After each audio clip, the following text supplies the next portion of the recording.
So then they will get second income. So imagine a kampong family, they only depend on single income. Okay, and now the wife, you know, when single income means at the end of the month, they will be asking for money and then they will be arguing and all these things. So the house is like always argue, you know. So now the housewife actually can be independent. They can work more so that they get more income lah. So then at least they got second income in the family. And we also make sure that every Friday we actually pay them. Every Friday, weekly pay. Not monthly pay. Because they are used, their spending attitude is different from the of course, the rest of the people. They need it to go to the market. So I mean, there's so many things. I know you also have the Smart Truckers program. Then after that, we expand it to the student. Then we allowing, because we also have another issue in our country in terms of graduate employability. So in terms of graduate employability, it's not so high. The reason why is industry and institution is not talking to each other. So because they are far apart, not talking to each other, it result in we are producing graduate that cannot get a job easily. So then I decided that we should have a institution inside an industry. We call it campus and in-industry concept. So allowing students to study in our HQ in Shah Alam. So then we allow the student to work while they are studying. So we call it Jom Bekerja Sambil Belajar program. So and this is another aspect of your business where you have education, and you are feeding, and you get logistics graduates, which helps you with your business, but at the same time, they're also learning at the same time. So the student get to learn, earn while they are learning. So similarly, we pay them based on shift. So if they have a class in the afternoon, morning no class, so they will come in and they go to the operation first. They make 35 ringgit per shift. So that is their pocket money. 4 hours, 35 ringgit, we pay them. I know if you go to their website, you can just find out there's so many more things, you know. What do you do in terms of the G, then the governance? How do you ensure governance of whatever you're doing? Well, we set a lot of governance. I mean, we can come up with a lot of company corporate culture and whatnot. Actually, if you don't implement it, it's just only talk money. So we implement it. So we have, like you say, the gym a day off. Gym a day off is really helping us to manage our employee health condition. So we have every 6 months, National Kidney Foundation will come to our office and do blood tests. Then why we do that is because we want to measure where is our position in terms of, does our employee under the key result area number 5, if you work for PKT, your health will improve. All right. So then we had to make sure that we have enough program to make sure that the employees actually going into gym. So the gym a day off helps a lot. Besides that, we also have this GMX Idol. GMX Idol is like a competition for them to compete to lose weight. So that, and then the winner will go for a holiday somewhere. The SHIP campus, Dato Seri, why did you decide to invest into education? Well, I explained to you earlier on, the 4 CSR pillar, one of them is education. So because we put it into our website, that our 4 pillars, one of them is including education. Education is very important. Like I explained to you, the reason I moved into education because of local education. We are having issue on employability. So we decided to venture into education. Of course, in the early stage, due to the reason there is no logistics graduate in 2008. All right. Therefore, we invest into education to produce logistician so that we can scale our business as well. So then we decided education will be very sustainable because like you give a man a fish, he lives for the day. Teach a man to fish, he lives forever, right? So because of that reason, we decided to invest into education. We start small in the lighthouse with 400 capacities, and we found it very successful. Campus in the industry concept, students get to be employed easily, 100% employability. Then we move on to a bigger scale, which is the SHIP campus in Batu Kawan Industrial Park. Right. So you see, the thing is, everybody is building their campus far away from industrial park because the land price is cheaper there. Right. All right. We are building the campus right smack in the center of an industrial park. Okay. Now, the reason is also to make sure that this graduate that we are, the student that study in our campus are 100% employable. Right. So while they are studying, they are also doing the JBSB program, right. not only with PKT Logistics, right. but also with the industry surrounding us. Okay. So we have an entrepreneur growth hub center to actually help them, to place them with the industry so that they will be able to get experience not only with us. So the SHIP campus actually not only producing logistics graduate, they're producing business graduates, right. Computer science and engineering. Right. So these are all the subjects that is more relevant to the current environment. Right. You have a grand vision of 3 billion revenue target within the next 10 years, right? And you've got various initiatives, the Wawasan V50, the Wawasan ASEAN 20, and Wawasan Digital 20, right? Maybe you can just elaborate how you're going to go about doing this. Now, I always explain to a lot of SMEs during my talk is talking about company-wise, they need to have a clear vision. That is why my visions are measurables. Okay. So a lot of companies come up with vision statement. Yes.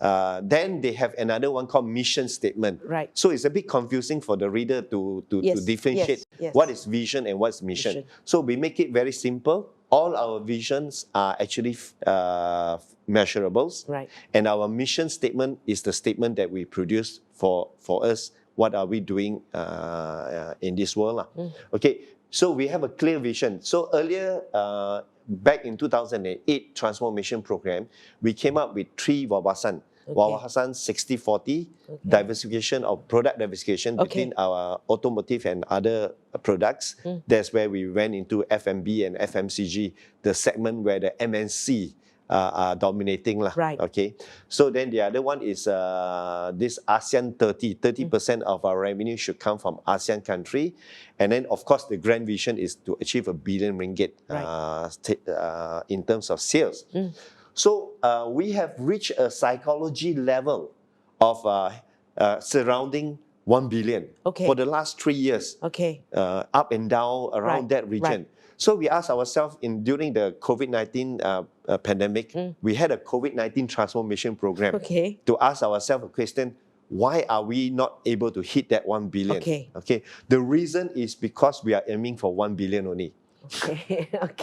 So we decided that, because you are aiming for 1 billion, then all your direction is moving towards 1B. So you cannot break that psychology level. So now we change our strategy. We aim for 3 billion instead. So we come up with a lot of strategy how we can achieve 3 billion.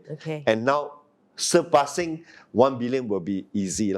Will be easy. So the new vision that we created due to the pandemic, post-pandemic, is we call it V50 or Vaccine 50. 50% of our sales, we call it COVID prone, and 50% COVID proof. Now, COVID prone are things we call it non-essential during the pandemic.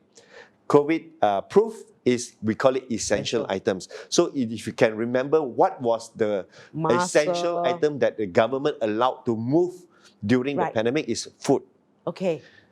E-commerce items, FMCG, everything they can move because the things are available and you can sell e-commerce. So because of that, we did a corrective measure from our old vision that didn't work anymore for this new environment that we came across a mother of all the crises. We call it COVID-19 crisis. So we came up with new vision, V50, Wawasan 50, 50% COVID-prone product, which is automotive, and then COVID-proof products, which is so many other items. We call it essential items. And another one, we scaled down in our ASEAN presence from ASEAN 30 to ASEAN 20, focusing in Malaysia first, because we have a new direction. We call it Digital 20. So we want to penetrate into the online e-commerce business 20% of our future revenue. And of course, the grand vision is Wawasan 3Bs. Okay, I want to end off with this question, which where you gave a talk, no ESG, no MSG. Yeah. Can you explain what you mean by that? Yeah, so over the years, I think in the beginning time, in 2008, when we did this transformation, we came up with this idea. Right. We were comparing about the search engine.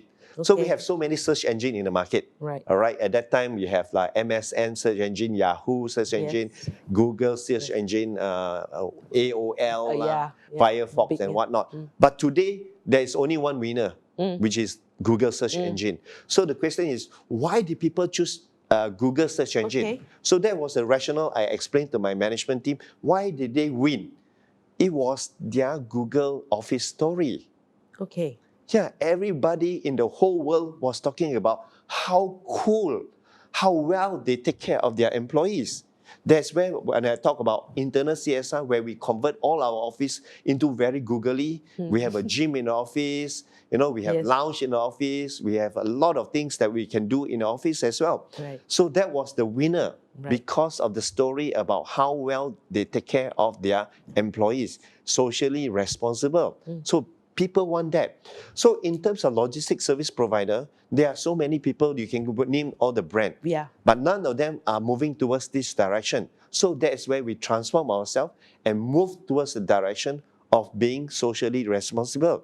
Okay? So because we are socially responsible, whenever the MNC customer come and tour, visit us, and we started doing this concept. We appear a lot of CSR program in the media. Of course, the bosses of the MNC are looking at the media and say, hey, why our tender every year does not include PKT? Okay. Hey, they are very good, they are socially responsible. So then they start including us. Of course, including us will just be a name only if we don't have. If you don't see the product, will you want to buy the product? No, right? So they have no intention to buy the product if they just ask us to submit our price. So we make it a point that we don't submit quotation unless the boss visit us. Okay. Why? We want to have value. All right. So they came and visited us and they saw us. They see we are socially responsible. So they actually already make up their mind they want to be associated with us. Wow. Okay. All right. So they already make up their mind, I'm going to be associated with this company. We're going to give a quotation and after that direct nego with them until they reach our target price. That's what we want. Right. Okay, so from that time onward, we start securing MNC accounts. Yeah, so much so that now, actually, we don't have a marketing team. We only have customer service only. All the inquiries coming into the website and the social media platform and so forth. Our job is actually to submit quotation to the customers that write to us. We don't have a marketing team. So it's a branding.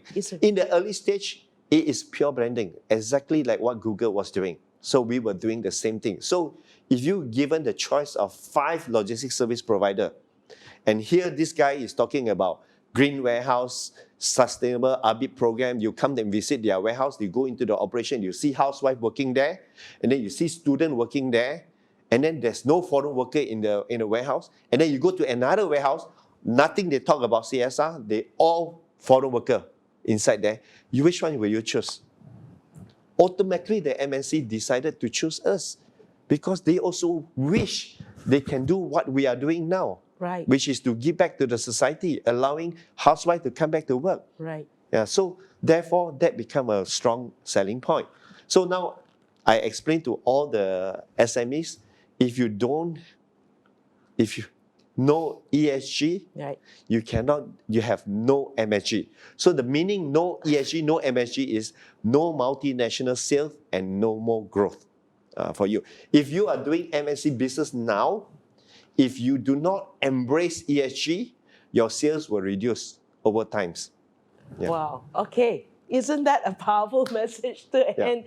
Thank you so much for being with us. Of course, I've been speaking to the Group CEO of PKT Logistics, Dato Seri and Dr. Michael Tio, and this has been The Shift. I'm Frida Liu.